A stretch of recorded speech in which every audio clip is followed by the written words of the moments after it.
¿Desde qué rincón del mundo me estás escuchando hoy?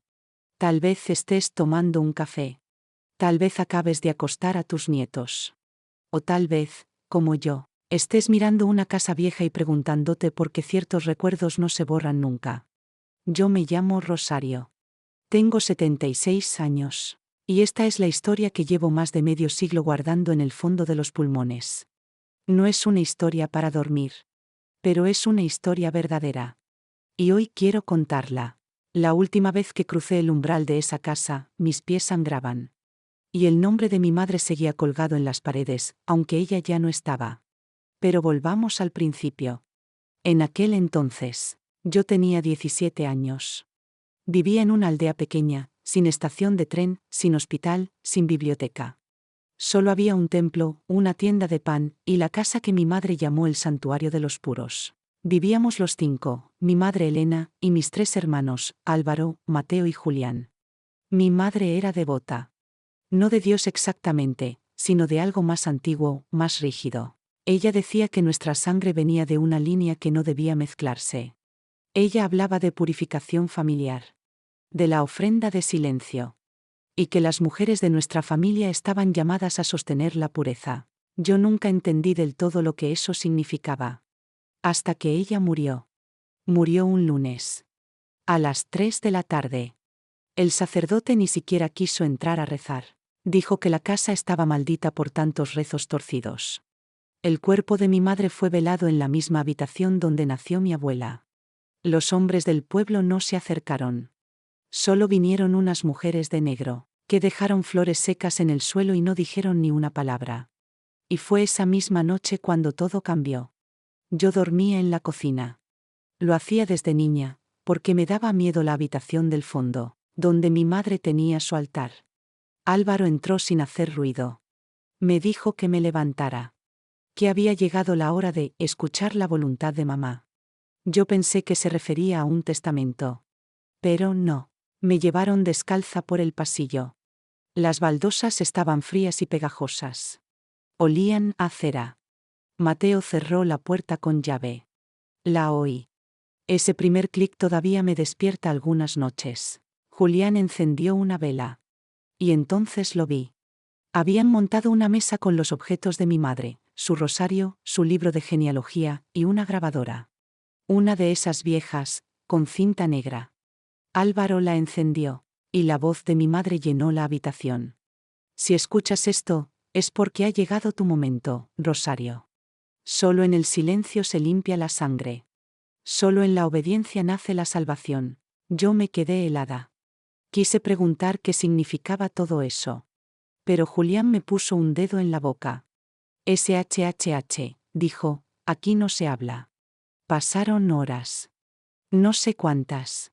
Me dieron un vestido blanco, áspero, con una cruz bordada en el pecho. Me hicieron sentar en un banquito de madera frente a la mesa. La grabadora se repetía.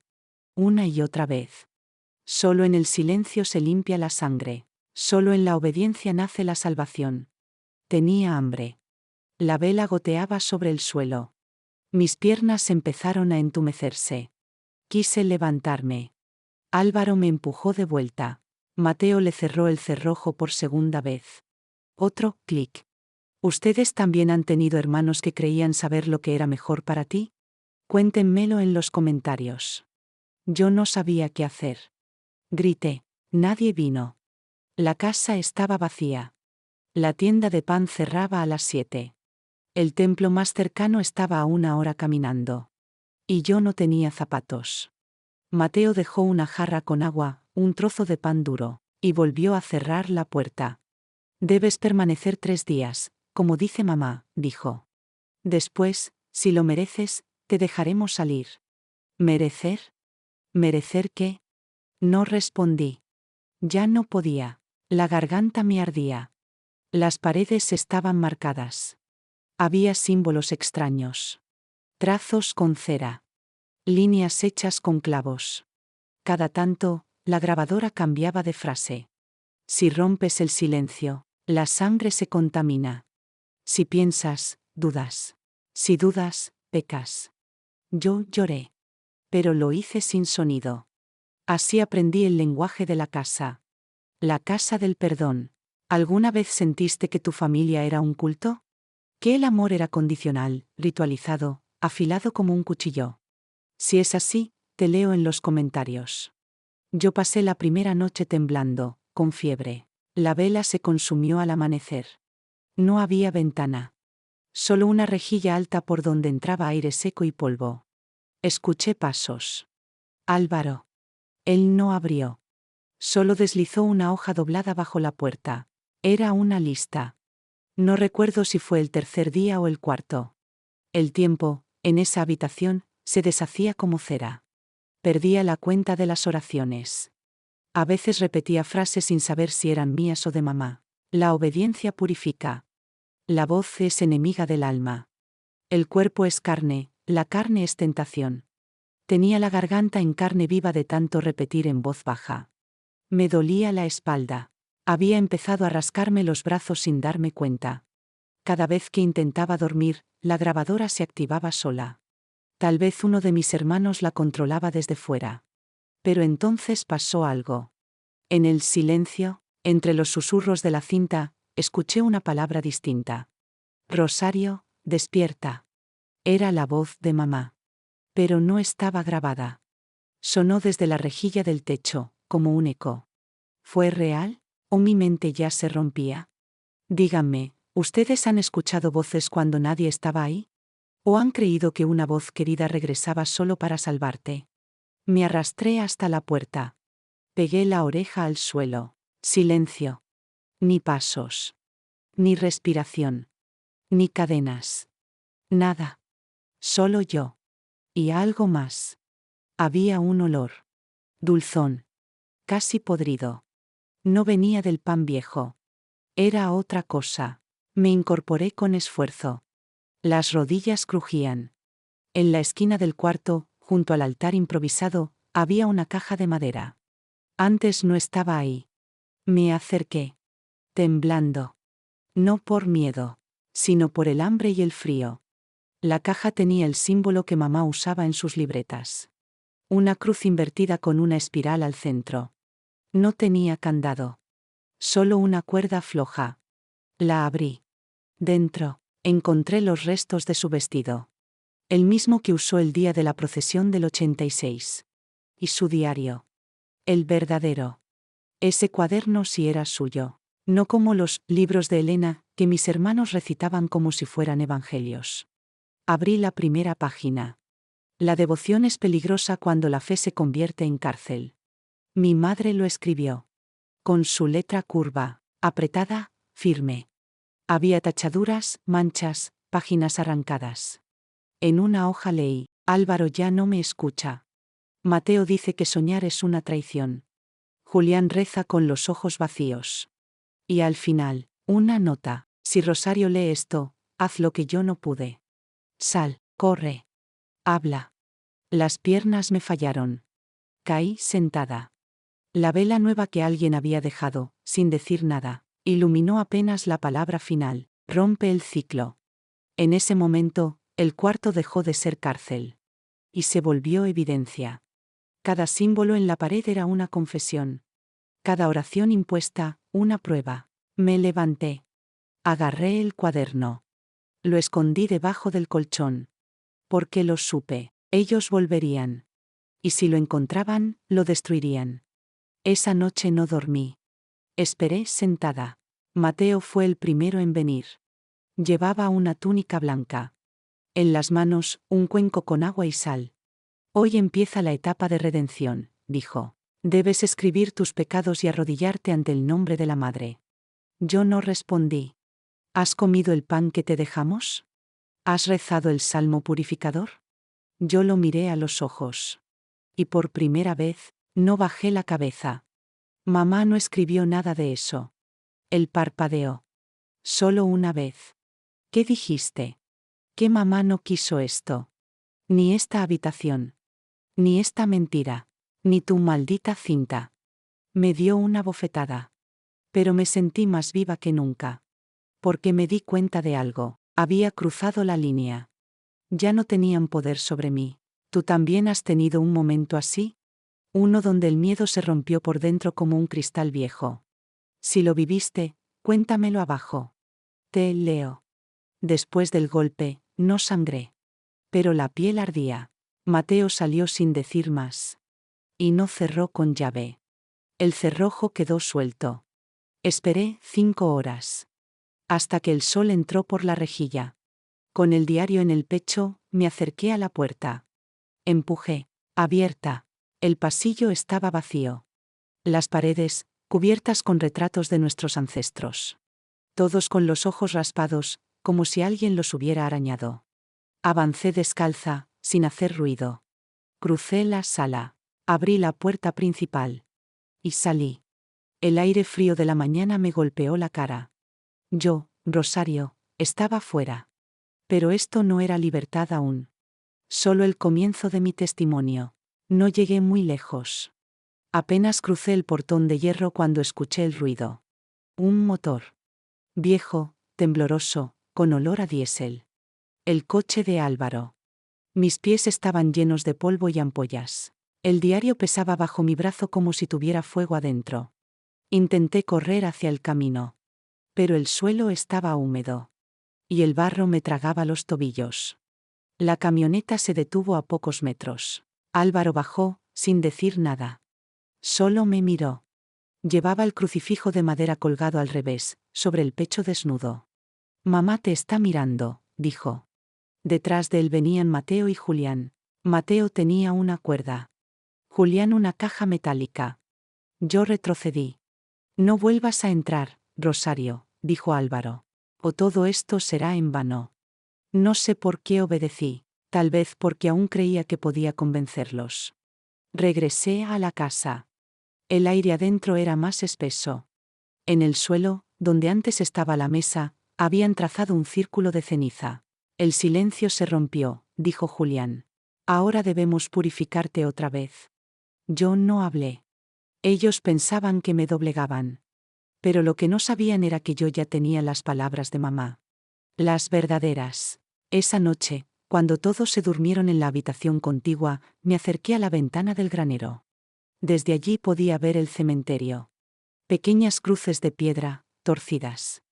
El viento arrastraba tierra y hojas secas. Me quedé mirando hasta el amanecer. En mi cabeza repetía, rompe el ciclo. A la mañana siguiente, entró Julián con un cuaderno y una vela. Escribe tus culpas, dijo. Las leeremos en voz alta. Yo fingí escribir.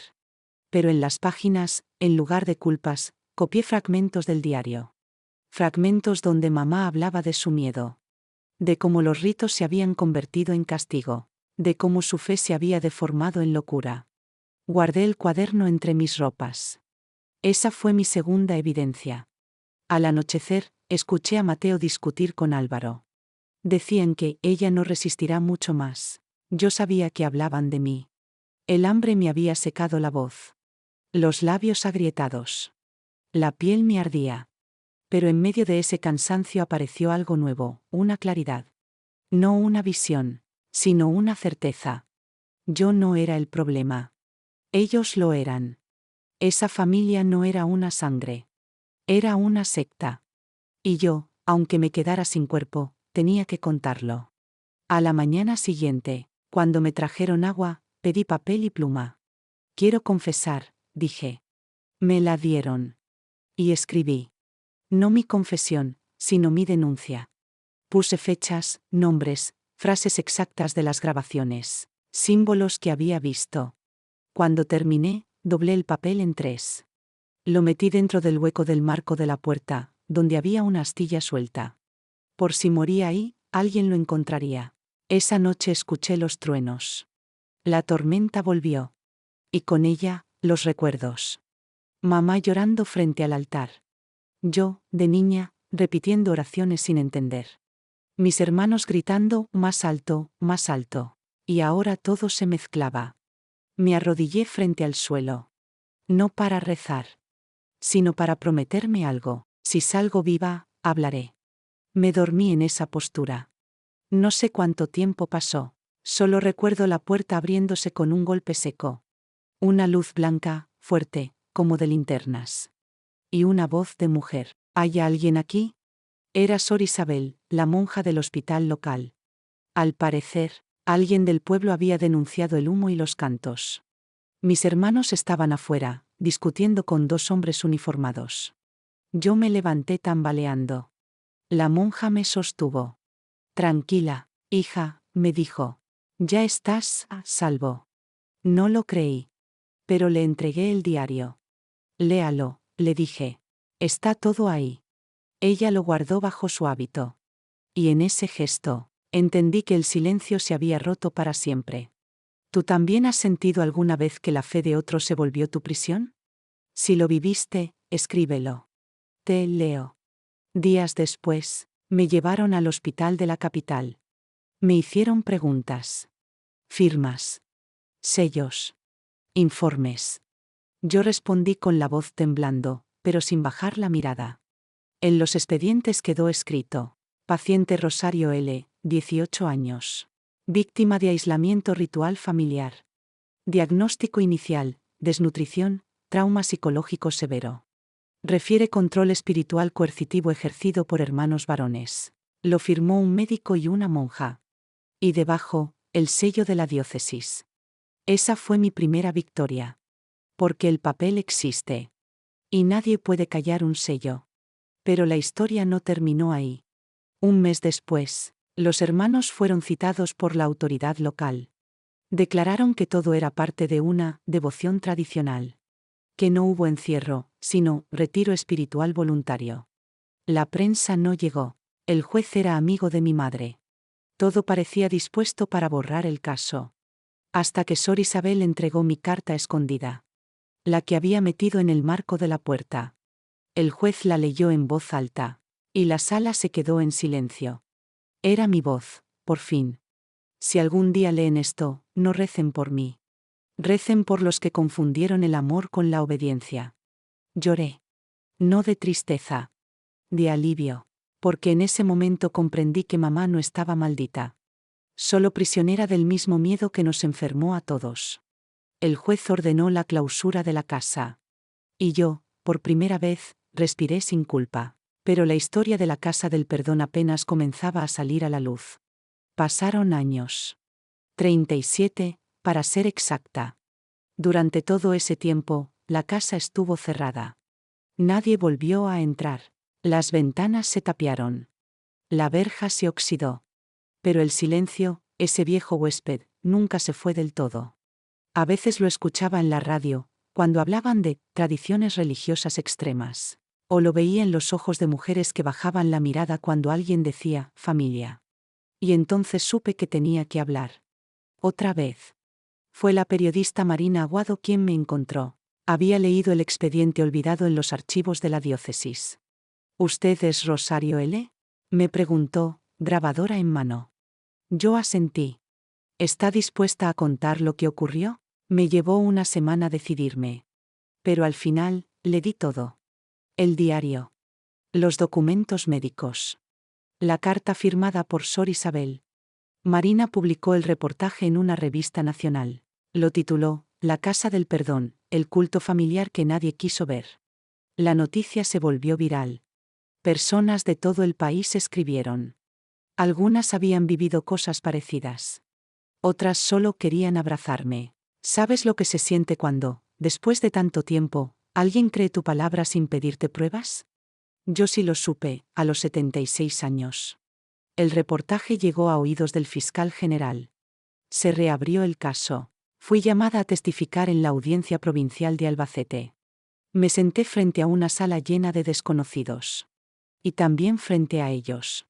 Mis hermanos. Álvaro en silla de ruedas. Mateo con el rostro cansado. Julián fingiendo rezar con un rosario de plástico. Cuando me pidieron que hablara, lo hice de pie. Yo no vengo por venganza, dije. Vengo por memoria. La fiscal mostró el cuaderno de mamá, el informe médico y la carta hallada en el marco de la puerta. Un psicólogo forense declaró que lo vivido por mí correspondía a un encierro ritual de naturaleza coercitiva con daños psíquicos persistentes. El juez escuchó en silencio. Después de 5 horas de audiencia, dictó sentencia. Los hermanos Álvaro, Mateo y Julián L. fueron responsables de un encierro no consentido y coacción ritual. Dada su edad avanzada, la pena será simbólica, pero se dictamina la inscripción del caso como violencia sectaria intrafamiliar. Una palabra. Una línea en el archivo. Pero bastó. Porque lo importante no era que los castigaran, sino que quedara escrito. Quiero preguntarte algo, tú que me escuchas desde tu móvil, tu casa, tu rincón del mundo. ¿Has sentido alguna vez que tu familia fue más prisión que refugio? ¿Quién te salvó? ¿Quién te escuchó cuando el resto callaba? Si quieres, compártelo en los comentarios. Porque a veces escribir también es una forma de romper el cerrojo. Hoy vivo en un pequeño piso en Cuenca. Tengo plantas, un gato que se llama Juez y un cuaderno nuevo. Cada miércoles, doy charlas en una escuela pública sobre violencia espiritual y autonomía emocional. Una niña me dijo una vez: Señora Rosario, ¿usted se curó? Yo le sonreí. No sé si se cura, le dije. Pero se puede caminar con la herida abierta. Y a veces, caminar es más que suficiente. Esta mañana hice café. Y encendí la radio. Decían que una nueva ley estaba en discusión, el reconocimiento de violencia coercitiva religiosa como forma de maltrato. Sonreí. Y pensé, tal vez mamá también esté escuchando. Tal vez, esta vez sí, desde un lugar limpio. Un lugar sin rezos torcidos. Un lugar sin paredes cerradas. Un lugar sin silencios obligados. Gracias por haberme escuchado. Gracias por haber estado aquí. Aunque sea en la distancia. Porque cada historia contada es una historia que deja de doler.